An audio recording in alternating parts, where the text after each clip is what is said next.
Takže já tě zdravím u tohohle, jestli se nám můžeš nějak Ahoj představit. Honzo, já jsem Láďa Hubáček, jsem původně z Prchatic, tam jsem žil 12 let, potom matka se rozvedla s otcem a převezla mě sem. No a od té doby tady živořím, protože můj bratr se s tím problémem rozdělení rodičů vyřešil tak, že začal pracovat a já jsem začal fetovat. To mi stačí, takže druhou otázku, jak jsi se vůbec dostal na ulici? No, tím fetem. Fetem? Protože já jsem takový člověk, který na sebe chtěl upozorňovat, a takže když jsem našel pankáče, který fetovali prášky, no tak jsem začal fetovat, ale samozřejmě tím ubližuješ rodičům, že jo, a nemůžeš s nima být, ani s tou maminkou, no, tak prostě ani s tím tátou, no. A v kolika letech to tak bylo? Ve 12 jsem začal a ve 14 už jsem byl poprvé na ulici. Ve 14? Do kolika? Do 15, jenom půl roku. Pak jsem šel ještě do školy, no, tam jsem kvůli tomu fetu debilnímu jsem tam krát. No a samozřejmě to jsem si podříct vlastní větev, protože jsem padl úplně na to dno, že máma, už jsem byl závislý na jehle, na pervitinu a nedělal jsem, takže mámě jsem nic nedával, naopak jsem ještě krát. Už 15 let nekradu teda, ani rohlík. Ale no takhle no. To Tak jako, co s takovým člověkem? Já bych ho vyhodil taky, svýho syna, kdyby tohle udělal. A jak vůbec dlouho žiješ na ulici už? V přepočtu? V přepočtu by to mohlo udělat 9 let, ale jinak od těch 16, no, a budeme letos 28, takže nějak prostě tak, no. A další otázka, jestli jsi myslel v mládí, že je fajn žít takhle na ulici, jestli to je nějaká machrovina nebo... Myslel jsem si, že jsem king mezi kingama, opravdu, ale jo, to řeknu férově. Fakt jsem si myslel, že když jsem na ulici a projedu si třeba Itálii, Francii a to, že jsem borec. Ještě do dneška říkám, že chci umřít v Austrálii. Italsky umím. Francouzsky ne. Dobře, to by mi asi stačila další otázka, jestli si myslíš, že jsou lidi lhostejní vůči bezdomovcům.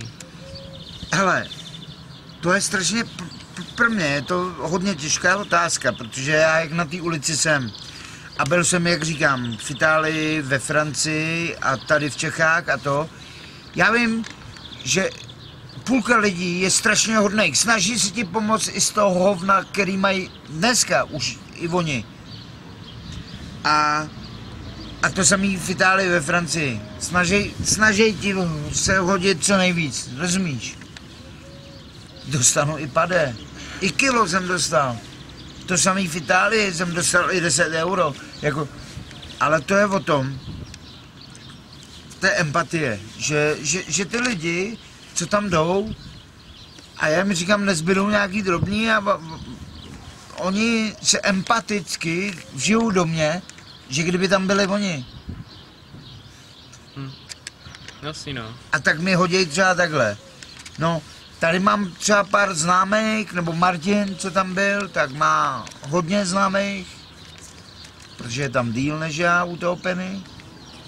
Tak, protože tam už jsou lidi, kteří tě dají denně. No a někdy máš 50 a někdy máš i 300. Dobře, to by mi asi stačila. Další otázka, jaký základní pravidla bys vůbec přežil na té ulici? Za první nikomu nevěř. Jako věř přátelům. Nebo to, ale to je člověk od člověka. Jako přátelům samozřejmě věř, že jo.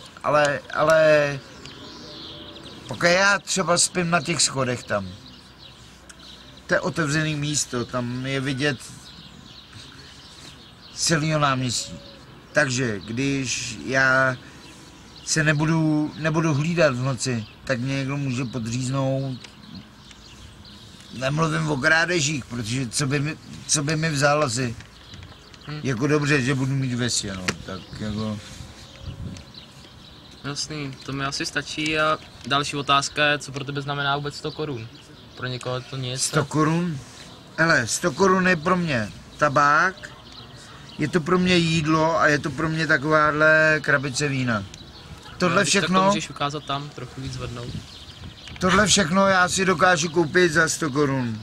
Celý tabák, který stojí 50 korun, s papírkama, kupuju si potřebnější, teda když mám méně peněz, když mám víc peněz, že jak říkám, i 300 se dá udělat, tak si jdu koupit lepší tabák, ale takhle no. Za to kilo, tohle všechno, ty 3 věci, ty nejdůležitější pro člověka, protože jsem kuřák prostě. Je to sice špatně, sebere mi to nejvíc peněz, jo. Takže jsi schopný přejít ze 100 korunou den? Ne, to zase není den. Za ten den jsou to tak 2, no. 200 ti stačí na den. A to je asi všechno k tomu. A další otázka je, jaký je tvůj životní sen?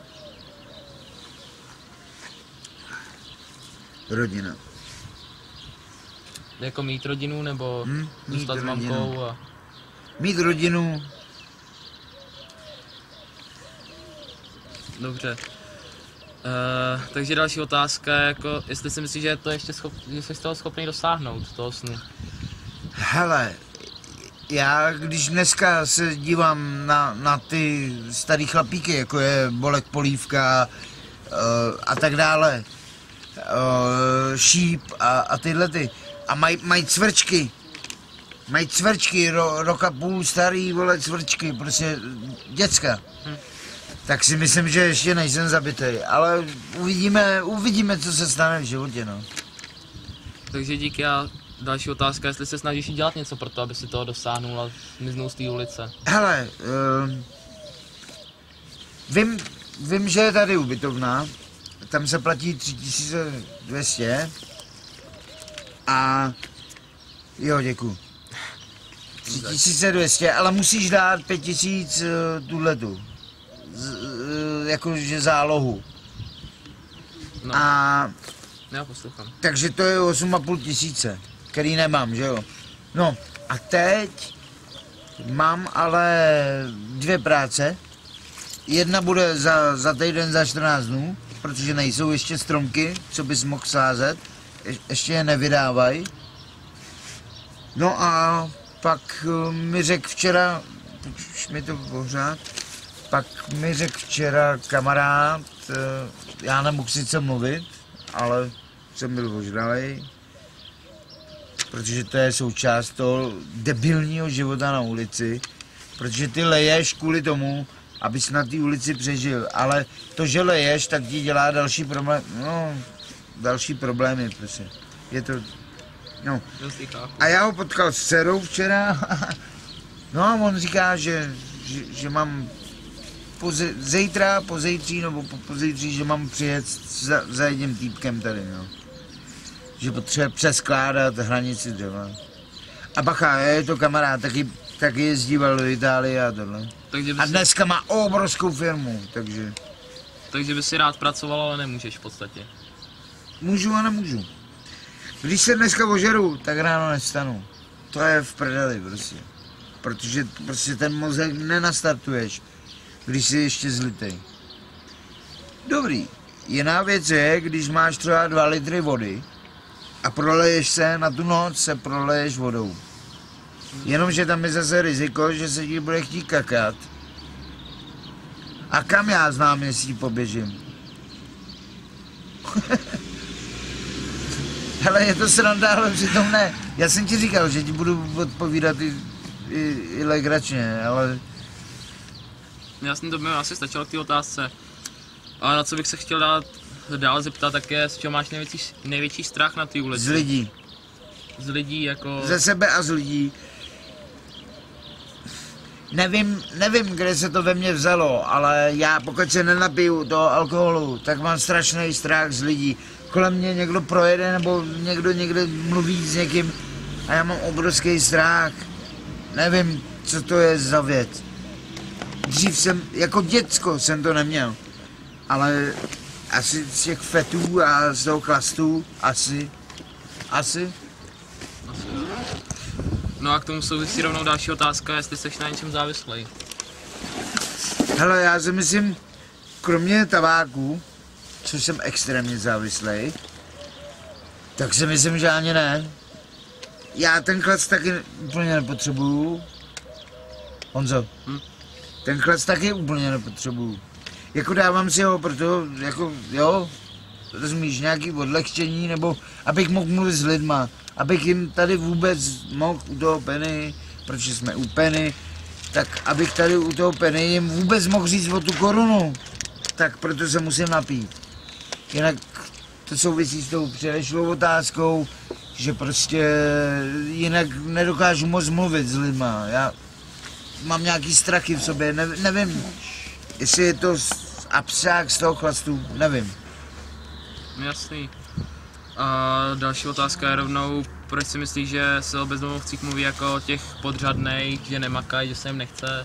A to není problém. Že jsou to jenom hele, znám x bezdomovců, který se na všechno vymrdali a mrdali na to a fakt jenom žebraj a jenom chlastej a nic. Já jsem třeba bezdomovec takovej, že když mi tu práci někdo dá, tak se snažím tam jít. Ono je sice těžký jít do té práce, když se nemáš kde vysprchovat. Rozumíš? Že vylezeš někde pod mostem ze spasáku, jedeš do práce 30 kilometrů, přijedeš, vole, v 8 večer, nemáš se kde vysprchovat, nemáš se čeho nažrat. Tohle jediný je problém. Ale jinak já makat umím. Kurva umím makat. A vždycky jsem uměl. Horší je ta docházka, no. To taky řeknu upřímně. Protože to možná mi posralo do bydlení s maminkou, protože prostě jsem přestal chodit do práce, no. Takže si myslíš, že když ti teďka někdo třeba díky tomuhle videu nabídl práci, nabídl ti barák, tak bys do toho šel, vyměnil to za ulici? Šel bych do toho okamžitě. Na 100%. 100%. Okamžitě, hned teď se seberu a jdu. To byla asi jedna z posledních otázek a poslední je, že jestli by si chtěl něco zkázat lidem, co uvidí tohle video. Chtěl bych vám lidi říct, abyste se snažili, protože takhle jako já skončíte strašně rychle. Ale ona to prdel není. Každý den jste na mrazu, teda pokud jste v zimě. A není to prdel. Nespíte, protože v noci se bojíte, že vás někdo třeba napadne, protože ulice není úplně čistá, že jo, od lidí, jako od zlejch. A takže spíte na půl voka, protože furt se bojíte, kdo vám píchne nůž do zad. Tak na sebe dávejte, prosím vás, pozor.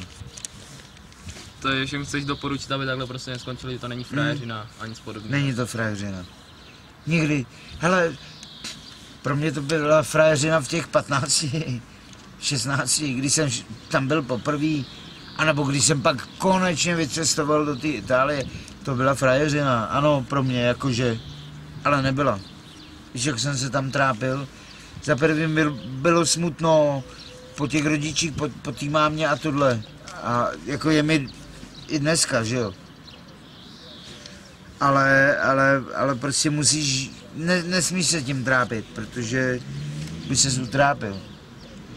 By si třeba ráno nevstal, rozumíš, protože by ti prasklo srdce bolestí. Nemyslíš si, že já mámu nemám rád, jako, posral jsem to já. A k rodičům máš furt nějaký vztah, jakoby? Taťka není, no a maminku miluju, prostě. Miluju. Včera dokonce bylo mi, že já jsem jí chtěl donést růži, dokonce jsem jí dostal od kamarádky, co dělá v Penny na kase. Tak jsem tu růži dostal. Ta byla na 500 nákup a ona mi ji dala jen tak, protože jsem jí to řekl, že bych jí chtěl dát mámě za dveře. Jenomže jsem nenašel klíče. Takže to nezazlíváš rodičům, že tě vyhodili, jakoby... Nemůžu jim, já jsem pakárna, prostě já chlastám, prostě, rozumíš? Fetoval jsem a teď chlastám A občas přijdu domů a když řekneš mámě píčo, jdi do prdele, to je špatně prostě, to je kurva špatně. Ale v tu chvíli prostě to uděláš nějak, no, na tomhle debilním chlastu. Takže všechno je to postavené na chlastu. V podstatě teďka už. Podle mě chlast je horší než drogy, ale jsou to i drogy, co si budeme říkat, jako.